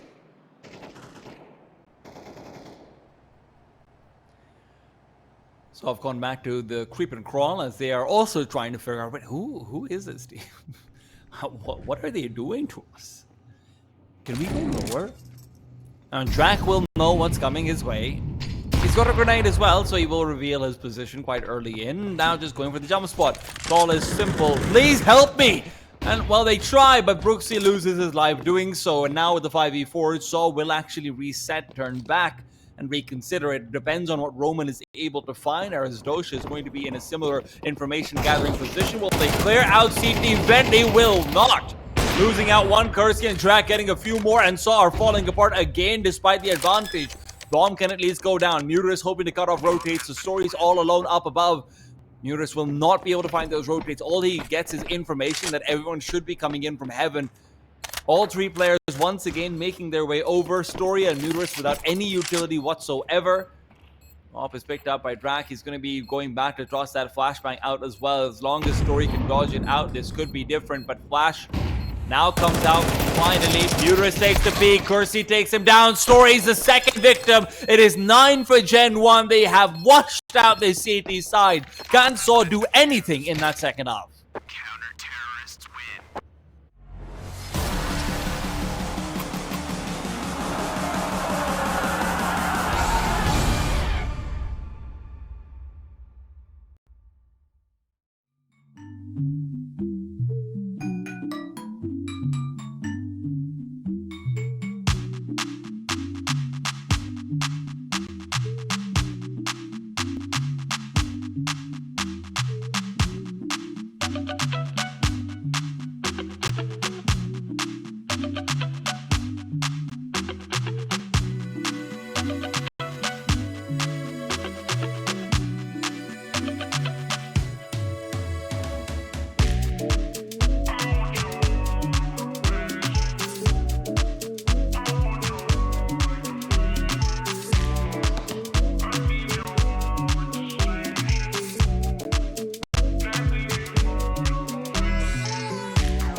9-3 for GenOne. Who would have thunk it after that Dust2 beating? Turns out they've turned around, and you know what?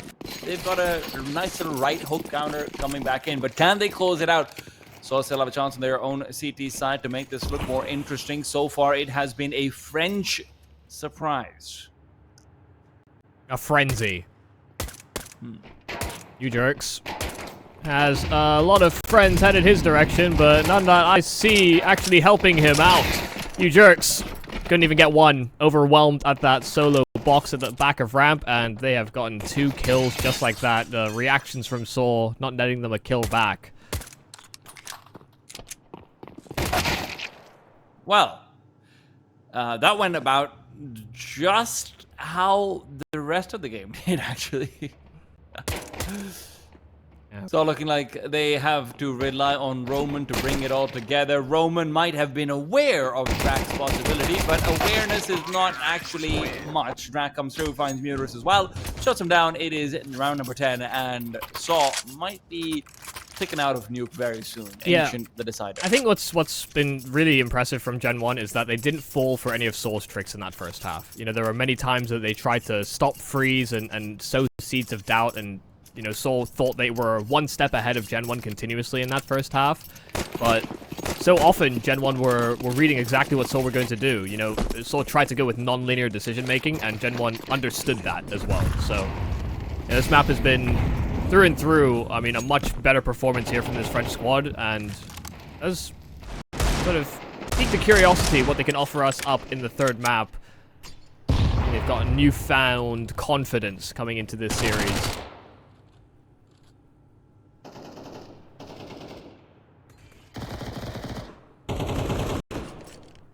I think sAw also may have slightly underestimated them given how the first map went.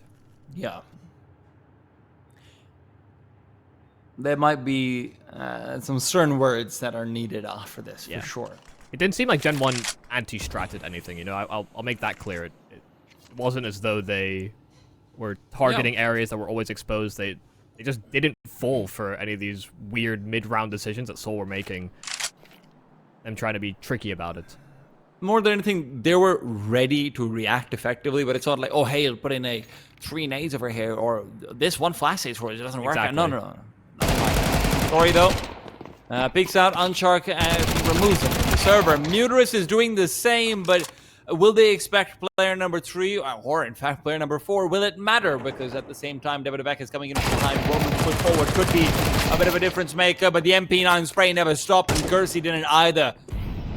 Dust2 running out of ammo, a single bullet, and it's Dosh who shows him how it's done. 2 versus 2, and AK recovered, but 2 HP is not great, and U-Jerks isn't either in that position. Dosh all alone would have to be a magnificent clutch, and with shots being missed, Gersey shows him that he's not missing anything. 21-5 right now on the young Frenchman.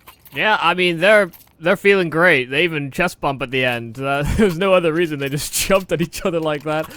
They are enjoying their stay here on sAw's pick in the series. I just can't believe we're kind of set up in a way where the team that picks the map gets blown out. That's where the needle is currently pointing. Half buy here for sAw. They'll have to go for full guns and try and fight for overtime.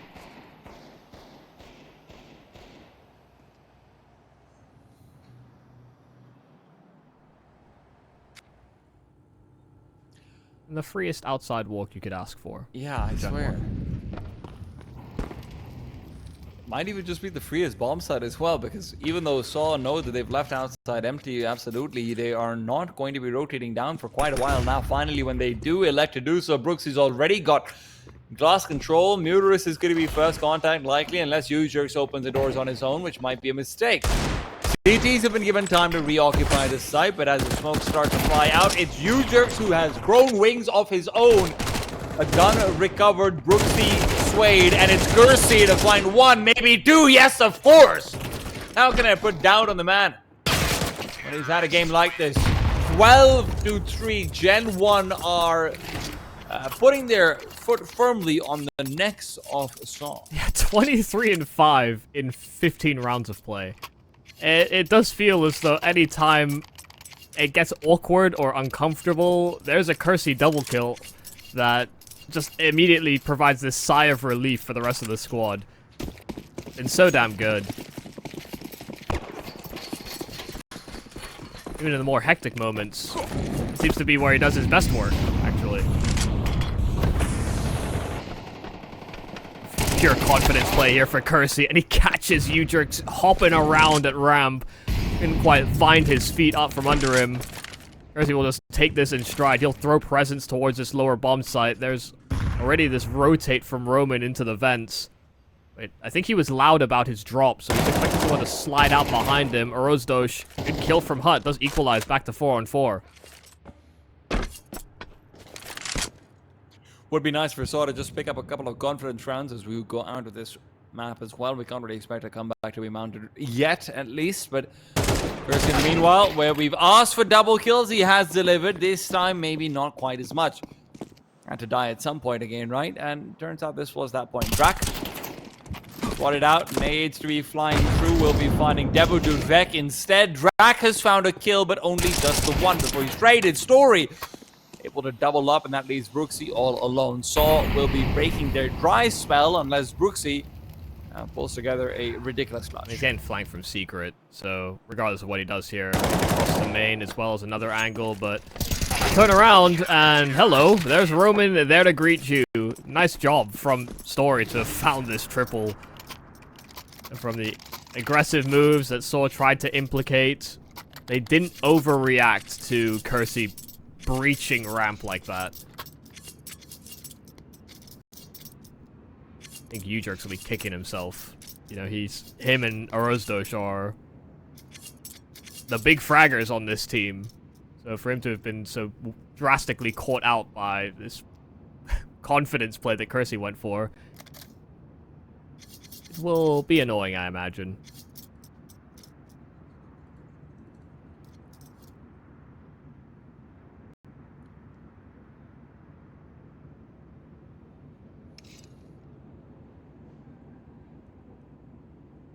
Lose one round on this T side, and immediately GenOne say, let's talk about how we're going to finish them off.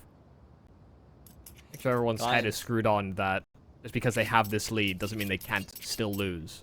Yeah.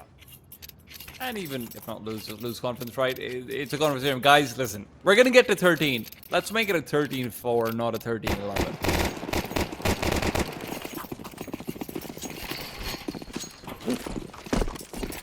Look, they do have the buy to try and make that work, right? Not the best buy in the world, but it's enough to have a fair chance in things. A lot of presence shown out towards the upper side, but not actually the full trigger being pulled yet. It's going to end up being a slower walkthrough into Hunt, and as they go out, it's Orozdosh flashed up, but he continues the spray. Finds Brooksy where Roman put down his teammate initially. It's Drak to follow through, and he has fallen not into a grave, but into the vents. At least Unshark and Kersey alive as the last 2 against 5 of sAw. And upper side hit didn't go quite as nicely as you hoped. No, pretty tragic, in fact. You know, 4 players were there on the defense. Only leaving Udrix as that solitary man at ramp. Decent off angle, one that will slightly obscure his head. But will get cleared. And traded. Job's done though. Got tabs on Kersey and already control room occupied. I think Roman will even just jiggle. Or not like he was destined to, but doesn't matter. He'll trade. Here's one that takes that contact, and sAw still keeping it close enough. You know, these rifle rounds on the defense so far have been pretty well composed. Good to see.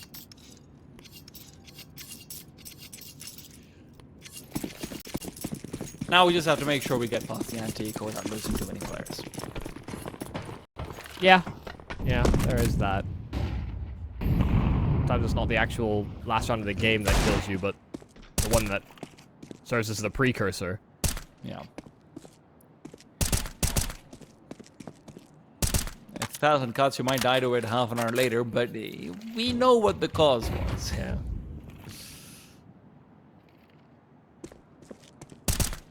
GenOne are taking their time. They want to make sure that they are getting as many opportunities as possible to find these kills. And as they will just be spreading their wings across the map, experiencing some freedom. Like a kid with helicopter parents who have finally let him go out on his own on his first walk. It might not be much, but maybe we can find something with it.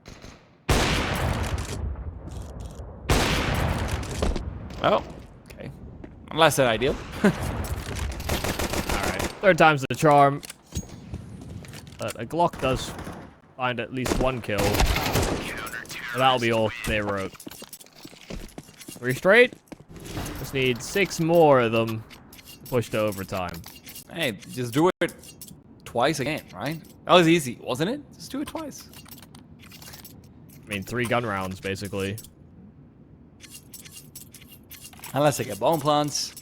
Because Seasides have that. Yeah, true. Maybe 4.5 gun rounds. Yeah. Another time I use, and that is the last one that was available to GenOne. They are making sure of getting as much as they can. But here's the thing. Getting timeouts out this soon in after each other, unless you were just discussing the strat to pull, I'm sure it must give sAw some time to say, hey guys, trust me, these are young players. They're rattled. I'm telling you, they're rattled.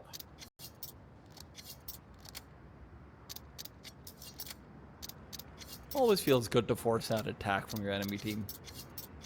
I think that's always the fun thing about these sort of underdog matchups. You know, GenOne will understand that sAw are the team expected to win here. Some teams will shell away and try their best to play by the book and, you know, leave no gaps. And then others, you know, this map has been a good example of, you know, a lot of risks being taken by Kersey, Unshark, and just the squad in general. And they've reaped a lot of rewards for it, so... You know, the risks that are being taken, and they're coordinating them together, so they're not making them independently all the time. And so, yeah, I think there is a chance that sAw could be rattled, but... GenOne have to make sure they don't also fall into that trap where things start to not work. Getting hamstrung by the idea that sAw are right back into this game. Again, another brutal defense.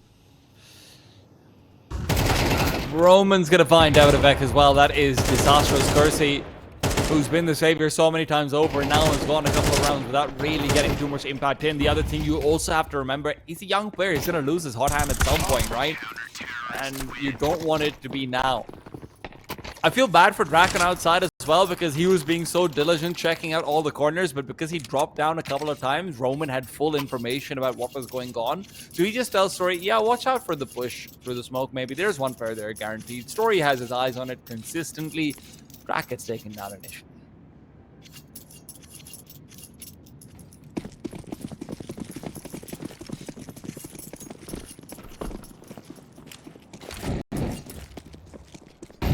Half by here for GenOne. Outside smokes, they will try and run with it. A good Molotov by Muterus to slow them down. Not likely to have a follow-up Molotov, or rather a follow-up smoke, sorry, to disperse that Molotov. And they're just finding kills through smoke. Didn't ask for much more when you're against these pistols. Just don't give them clean gunfights. Give them a chance to run at you. And Roman just doing a fantastic job containing.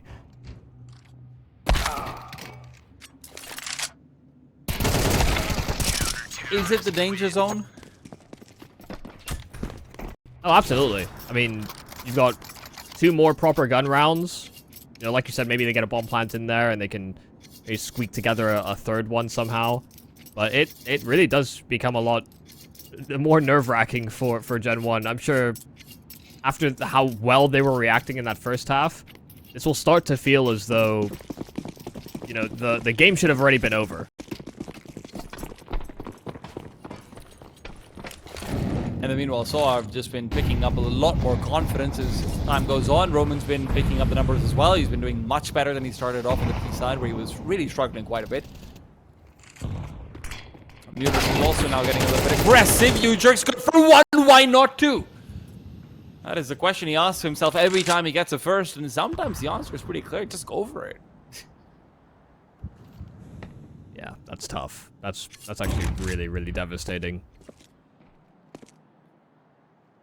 time that he caught Ujerks off. You know, that's the added confidence there for Kersey to make that play again. They just keep losing members. Bomb dropped out from door. It's landed at the T-vent.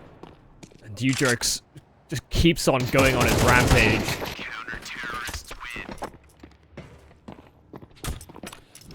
Well, look, the numbers on sAw, if you just look at the KD, you think, yeah, this team's doing really badly. But that just goes to show you how incredibly poorly that first half might have gone, because now it feels like sAw, pretty much any single one of them, is expected to win their duels. It doesn't feel like you're looking at them thinking, well, look, that guy's... he's a free kill unless he gets a shot to the back of the head. And no, sAw are just outright winning their duels. Yeah, I think it's, you know, fair to say that in that first half, sAw were making a lot of... they were making a lot of decisions based off of how they thought GenOne were going to play it, but... You know, when they're on the CT side, they control how many gaps are open, I guess, for GenOne to peruse. It's all about them making still these right rotations. So long as GenOne don't suddenly come up with one of these clever tricks themselves, it's unlikely that sAw will be caught out. I don't think anybody was aiming particularly poorly. They just simply weren't prepared for how GenOne were playing in that first half.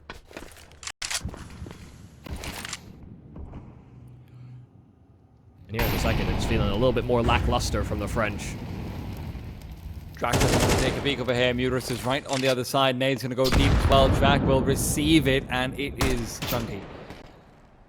Taken down to 58, and look, 10's a daunting number to have to deal with when you were in such a dominant position. Roman, in the meanwhile, is taking control. Story provides assistance as well. And Drac, who was sussed out much earlier on, is still in the same position, looking for just anything at all. And so far, he's not getting it.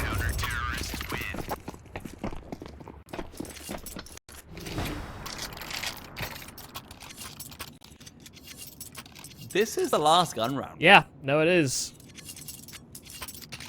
I know I said unless there's a bomb plant, unless... There haven't been bomb plants. They haven't even gotten close enough to consider them. Yeah. sAw's economy tells the entire story. You have more than 10k on two of these players, pretty much 8k for everyone else. They have not been losing numbers. Yeah, I mean, economy doesn't matter, though, when we're talking about one round between them losing the map or not. Yeah. It's just an indicator of how incredibly dominant these round wins have been from them. But you're right. It's a trip up. It's a one small wire that you don't see that always gets Indiana Jones in the end. But sAw so far have not been pulling off a Harrison Ford and outliving their legacy. They have very much been fighting right back into it. Just outside is good, though, for GenOne. Do wait on quite late timing. It has allowed Muterus to get position into the decon steps. Muterus should know that they're looking for this fight. He makes a step. They'll go out clearing for it, but Roman's in the vents, and as Muterus distracts, Roman will find his time to strike. Muterus, all the same, will emerge from the decon steps, and Ujerk's not caught out by timings in at ramp. This is another gun round that has gone catastrophically wrong. No kills found whatsoever, and it just keeps on happening. How many... I don't even know how many kills they've had on this T side so far, but it has been far and few between. I mean, we were talking about how Kersey was 24-5, and now he's 27-13. Yeah. That's crazy.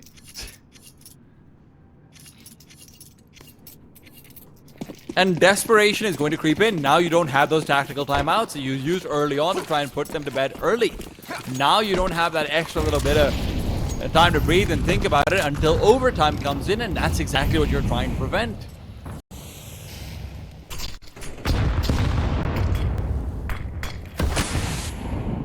Nade's going near Unshark as well, and Brooksy's gone. In the meanwhile, Muterus collects on Kersey. It's only 3 left, but maybe Unshark can be the one that makes the difference. And Nade to sail pass right into him, and Devo Devek as well. Spotted out. Muterus knows exactly what's going on between these two players, but Drac is the unknown quantity. He's going back up to the A-bomb site. How many kills are there here for him to find? Only just the one, and Arasdosh will not be enough. They know it as well. Now, good for the one. Muris turns around. Muris gets No! it. Muris has got two! sAw are not giving up before overtime. Unshark left with 5 HP. And Drac made the play. Drac thought through it, but at the end of it all, the Portuguese leader was too much to conquer. Oh my goodness. How has Muterus done that? That is so outrageous. Pure 180-degree spins between each of those two. This should have been GenOne's round for the taking. Even with them having that man disadvantage. But now they try and rely on Unshark to pull it all together. 5 HP. I just can't see a way this works. 13 seconds. Unshark has to commit to this B-bomb site. And they'll start to make their move. They'll hear these steps. They'll hear that door wide open. And as he commits to the plant, they know they have him trapped. Muterus will finish it with a quad kill. The in-game leader of sAw stepping up in a moment where GenOne could have gone the knockout punch. After a 9-3 half from the French, we are in overtime. This has gone catastrophically wrong. Yeah. You think about what sAw were doing when they were behind on that T side, where they were struggling to find entries. They were changing up their approach. They attacked ramp. They went with these fast upper hits. GenOne did the exact same thing so many times. Sure, they were fishing with different pieces or different amounts of players in different areas, but they were not fruitful whatsoever. Finally, a change up. Kersey boosted up with the AWP. He'll strike for a kill outside. And how many times have we seen it? The full comeback happens, and then finally, the 13th round comes in, but it just doesn't taste quite right. Yeah, you break past that writer's block almost that you were having when the comeback was happening right before your eyes. But still, we're not quite passed into that territory yet. Roman is still defending the safe side. There are 3 players behind that smoke, and they've decided to turn away, but no, they can't! Roman will not let them! And as the great Caesar might have said, he knows what's up. It's time to get to Roman. I think Ujerks is the one that will be there to deal the punch. Oh, so much damage. Kersey on 1 HP. About as good as dead, but not quite. Ujerks won't even ask for a fast reaction. There's been a lack of steps being made here by GenOne. They flank towards heaven. This should be something they consider. But no, Roman completely turned the wrong direction. It's Arosdos underneath, but he's traded quick. And while Muterus does swing out from main, back to a 2-on-2 where Kersey on that 1 HP has to almost be the one that picks up that bomb so they can get in for a plant. They'll throw a molly to the vents, and the bullets just won't connect from Ujerks emerging out from under it. You talked about it. You said it. Finally, after all of that comeback happens, finally GenOne gets to 13, but a little too late.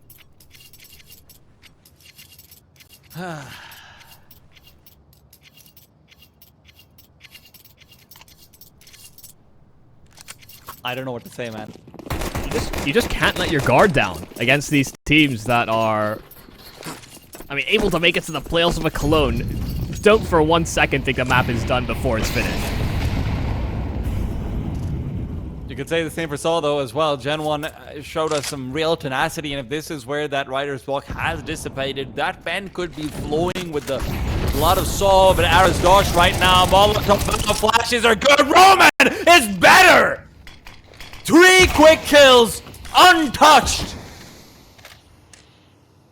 It is sAw left with only 1 man to deal with. Kersey, who started off the last round with a blazing fast shot, will be left quite lonely in this one.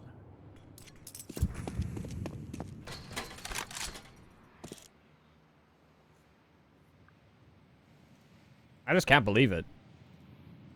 Coming up on their 5th year with sAw as an organization. Roman and Muterus. They still got some mad flair about them. Another big triple in defense of this A bomb site. This time a faster play from GenOne. and it's the old guard that are doing so much of the work. Story will punch in that final kill. It has been magic between Roman and Muterus.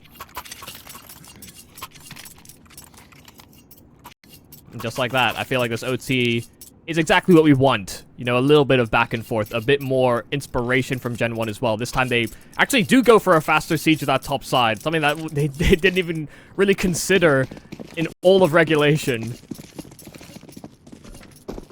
They're trying to change the pace. They only think to do so in overtime.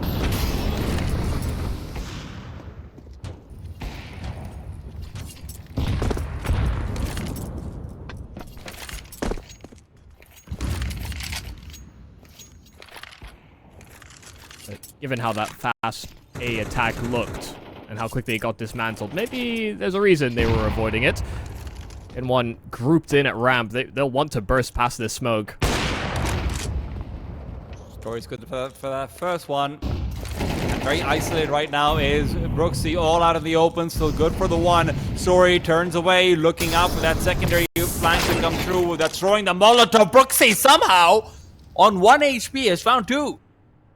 Story just couldn't choose. He couldn't choose which angle to take. He was scared about getting, I guess, walked up on the right side of ramp. He knew that they were all over it. So great job from Brooksy on that singular health. He now has the AWP in play. And with that man advantage, GenOne are going to move towards this top side. Meter is already making that rotation to lower. Down there, a little hesitant to plant. It's planted for heaven. The most defensible position, but so long as they stay on the site itself, sAw won't have much room to work with. Feels like the 2 rounds that were mandatory for GenOne have been found, and now it will be testing grounds for sAw unless Muterus and Roman can pull together the impossible. But there's a reason why it's called the impossible, because it is. Yeah, I mean, Brooksy aces in this round. From the 2 entries down to 1 HP, he still gets 3 more kills from that. That's fantastic stuff.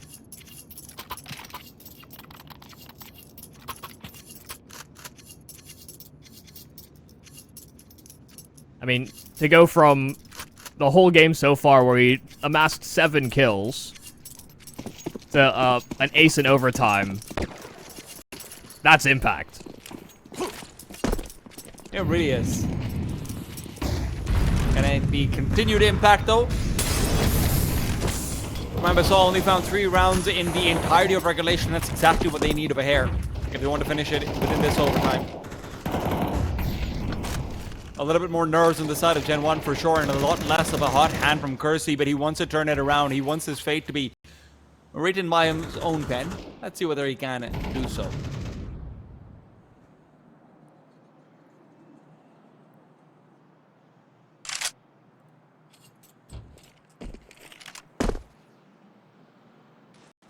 Noise towards outside. Story getting ready for this smoke to allow them to cross past Unbreakable. They're ready to ramp burst.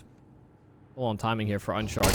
Still bobbing his head up and down, and Rosdosh, Ujerk still combined to catch him. Flash isn't great, but Roman's not going to bind too much. Story's found Drac in the meanwhile, and sAw, well, they only really have to worry about Kersey outside, who should be able to find maybe even 2 kills there, but he might not expect a second. What a shot from Arasdosh out from the gap above the doors. He's able to get one and actually binds himself through the hole.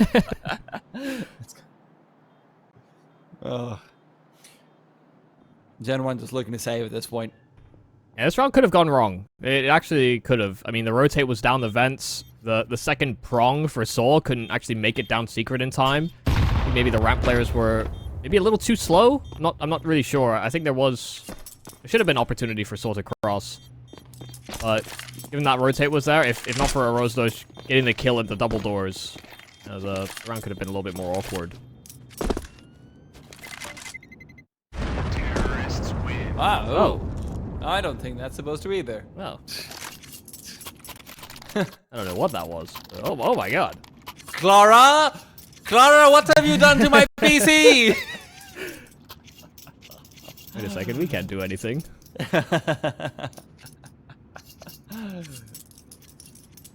Oh, okay. Sorry, guys. Gotta get Clara out of here. Yeah, we're you just know, things get a little bit troublesome. yeah. He's doing something with the console, so we'll dive back into the game very quickly. But of course, I mean, this game is already sitting neck and neck, where it looked like it was going to be another blowout, funnily enough. But sAw are playing quite well. I think GenOne have finally woken up as well, weirdly, in the overtime. And I can only hope that they actually bring it over the line, because I think there's a chance that they can make that third map in the series quite compelling. Outside cross this time from sAw. And we've got 2 maps. So bear with us.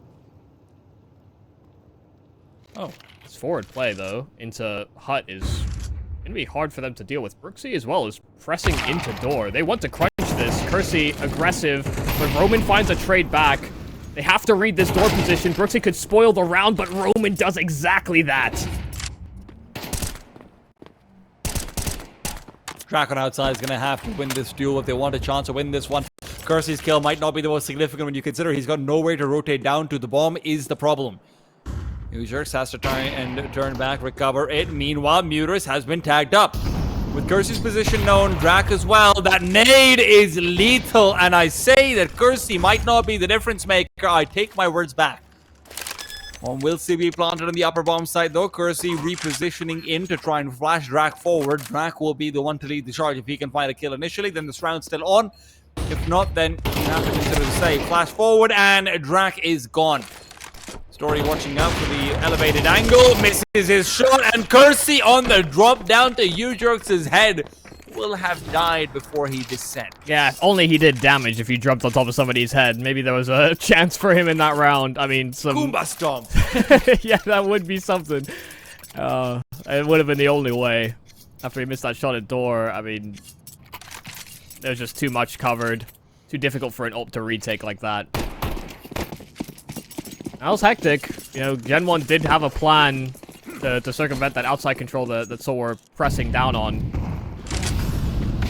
It just didn't net them the kill they were looking for. Kersey, a nice kill. Muterus trying to cross on timing with that smoke. They blew it open, and Drac is now playing close to the outside cross.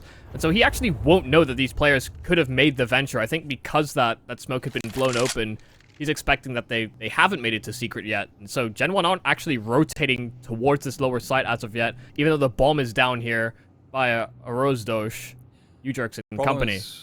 Problem is, Story doesn't know where it's going. So even if you end up losing out and letting the bomb be planted, if Story can be found out, it won't really matter all that much. Roman position revealed. And they're still threatening out a ramp side hit. Now remember, every single time GenOne has had to deal with a lower side hit, they have been very good about having players there before. And the question is, when will Drac rotate and will it be heard? So, bomb can be planted inside the smoke. It goes. It is simple enough, but there's only 2 here. Roman peeks out again. Roman's doing it all right now. Finally, the Drac versus Story debate comes to a close, but Ujerks and Arizdosh have opened up the podium again. It's a quick nade through. Drac will eat it, but Ujerks has run away. It's all about covering off and playing off of his teammate. Arizdosh being left to the duty of Drac, and Ujerks has been taken down by the shark. Molly keeps him at bay. Nade to pop open the door, and as he does do so, Arizdosh needs to spam. He finds it as well. Right back to the smoke. Knife out as well. So have done it, bringing it back from 12 to 3. Arizdosh will close in style. Man, that is perfect choices done by Rosdosh at the end. The sweet rice just tastes even sweeter after a massive comeback like that. Fantastic work from sAw maintaining composure. After a pretty poor T-side half to start off this map, they really rallied and